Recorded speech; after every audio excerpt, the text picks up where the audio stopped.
clasificación de 3 tipos. La tipo 1 y cuerpo donde hay hiposecreción de ácido. Entonces, el problema de las úlceras pépticas no siempre está asociado a la hiperacidez, sino que también hay úlceras con hipoacidez. En el mismo estómago, vean ustedes, el tipo 2 en cuerpo están más asociadas a úlcera duodénica y las de tipo 3 que están asociadas más hacia las úlceras pilónicas. ¿Bien? Siguiente. La secreción gástrica tanto en úlcera gástrica como en duodeno. Mayor secreción basal. Su límite es más bajo y libera más ácido en situaciones basales. Cuando hay una secreción máxima también ellos responden más. Deben de rebotar 2 veces, en ellos rebota 6, 8 veces al máximo. Cuando medimos el ácido total, la secreción diurna está aumentada, la secreción nocturna está incrementada, la secreción postprandial está incrementada. Entonces, acá el umbral bajo hace de que fácilmente se libere más ácido. Como se libera más ácido, esto pasa al duodeno, hay mayor carga intraduodenal. Y si la capacidad de amortiguación del duodeno es superada por el ácido, se produce una agresión en la mucosa duodenal. Y lógicamente hay una mayor producción de pepsina. Recuerden fisiología, los mecanismos de producción del ácido y de la pepsina, los estímulos son los mismos. Por eso es que ácido y pepsina se liberan en paralelo. Siguiente. Un hecho importante acá vemos como en la úlcera duodenal y en la úlcera gástrica, cuando se utilizan los estímulos. Acá podemos ver el débito ácido basal y el débito ácido máximo. Cuando se estimula, vean, siempre el paciente con la úlcera duodenal tiene mayor producción de ácido. Eso sí, la úlcera duodenal siempre va a ir con mayor producción de ácido. Acá estamos viendo la úlcera duodenal más ácido que en los controles. Ahora, siguiente. En la secreción gástrica, ¿y por qué se produce mayor ácido? La célula parietal es muy sensible a la gastrina. Le llega una gastrina y produce 100, 200 hidrogeniones. Hay mayor liberación postprandial de gastrina. Llegó el alimento con proteína, en lugar de producir una gastrina, produce 5. Y esas 5 van a la célula parietal y liberan más ácido. Luego, está incrementada la liberación de gastrina, mayormente en pacientes que tienen Helicobacter pylori. Ya lo vamos a ver por qué. La inhibición antral de la secreción es defectuosa. Recuerden, se distiende el antro hasta un nivel, baja el ácido fisiológicamente. Es como un termostato. Cuando el ácido llega a 1.5 en el antro, disminuye la producción de ácido. En cambio, en estos pacientes está roto ese mecanismo de control. A nivel intestinal, de igual manera, no hay un mecanismo de inhibición tras la acidificación, tras la ingesta de alimentos hiperosmolares y tras la grasa intestinal. ¿Bien? Siguiente. Acá vemos cómo hay una respuesta de gastrina. Acá tenemos en controles en pacientes con úlcera duodenal. ¿Bien? Acá medimos la gastrina sérica postprandial. En individuos normales, en individuos con úlcera duodenal, es mayor la producción. Siguiente. Acá tenemos la sensibilidad de las células parietales a pentagastrina. En individuos normales comenzamos a aplicar dosis ascendentes de pentagastrina y esta es la respuesta en seres normales. En cambio, en pacientes ulcerosos duodenales, vean que el diferencial es bastante considerable. ¿Bien? Siguiente. Los mecanismos de defensa, tanto en la úlcera duodenal como en la úlcera, en individuos sanos. En situación basal, vean ustedes, los mecanismos basales en el individuo sano son mayores, en cambio en el ulceroso duodenal es menor. Cuando viene la respuesta al ácido, vean, en los seres normales hay mayor respuesta de defensa de producción de bicarbonato en el duodeno, en cambio el individuo de úlcera duodenal tiene menor respuesta de producción, porque la respuesta debe ser más o menos estequiométrica, un ácido, un bicarbonato, un ácido, un bicarbonato. Y vean ustedes acá que el individuo con úlcera duodenal tiene menor capacidad de liberar bicarbonato en el duodeno. Siguiente. Y acá podemos ver, el duodeno tiene 2 partes, como bien sabemos, el bulbo duodenal y la segunda porción. En el bulbo duodenal se localizan la mayoría de las úlceras duodenales. Cuando hacemos endoscopía entramos, salíamos al tiro y vemos la úlcera duodenal. Facilito, en el bulbo. Pero hay otros que van a presentar más allá del bulbo duodenal, segunda porción, tercera porción, y la úlcera puede estar a lo largo del intestino. No es solamente de que esté en duodeno, sino de que en estas zonas son más proclives porque ahí llega mayor cantidad de ácido.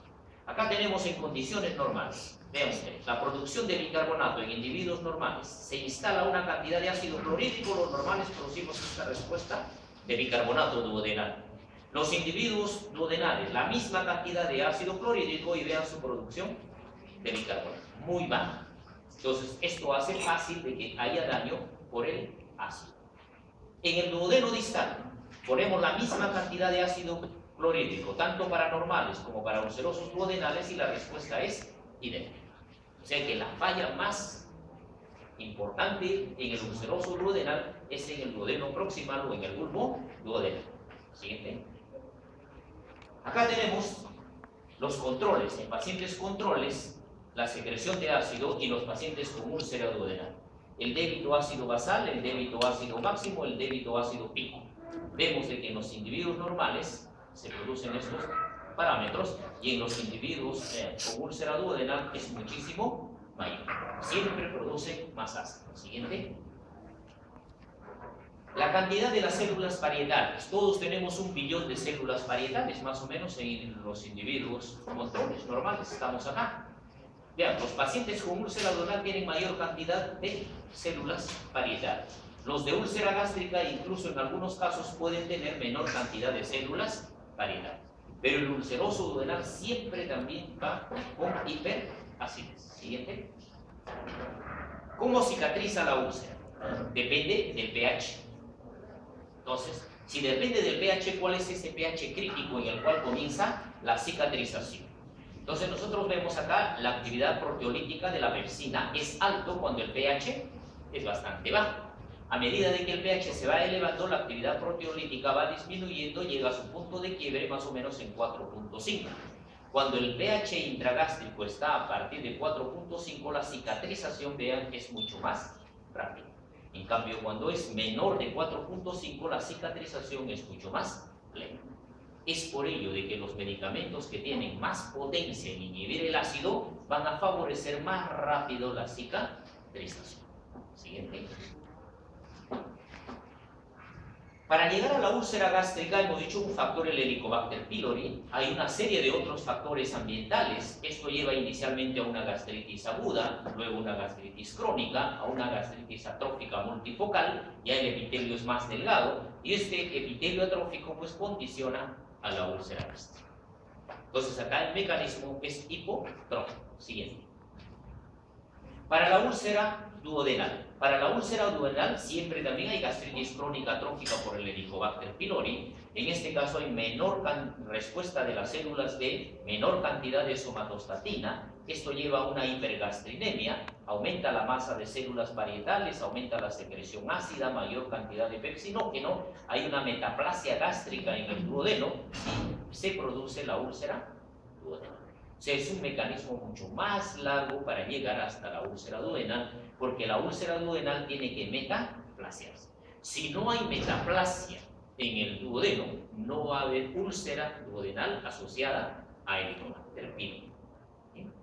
De ahí de que cuando ya uno encuentra el Helicobacter pylori en una biopsia gástrica, ya es innecesaria biopsiar el duodeno, porque esa ya se sabe de que está metaplasiado y también va a tener el Helicobacter pylori. Pero si encontramos una úlcera duodenal y encontramos un Helicobacter pylori negativo, entonces a buscar otra causa que esté produciendo la úlcera duodenal. Sí. Cuando llega el Helicobacter pylori al organismo en una infección aguda, recién ingresa el Helicobacter pylori, vean cuál es la respuesta. Hay una hipocloridria. Baja la producción de ácido. Pero en una infección crónica ya se han producido estos cambios que hemos mencionado y va a haber una hiperacidez. Estos son mecanismos importantes. ¿Para qué? Para cuando hacemos el estudio de la biopsia en una infección aguda, la cantidad de las bacterias que nos va a reportar el patólogo es fundamental. Si nos reporta una cruz y ese es su parámetro, entonces diremos recientemente se ha infectado este paciente. Entonces, este paciente está haciendo un mecanismo de hipocloridria. Pero si encontramos pues 3 cruces En el reporte del patólogo, esto ya está haciendo una hiperflórica. ¿Sí? Siguiente.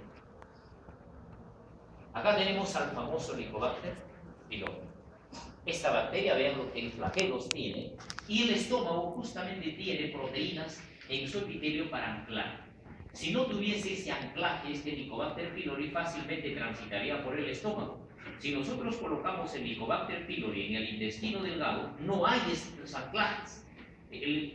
La bacteria busca el anclaje, sigue transitando y lo vamos a expulsar. Pero el estómago es el único lugar donde pueden estas bacterias implantarse y luego reproducirse. ¿Sí?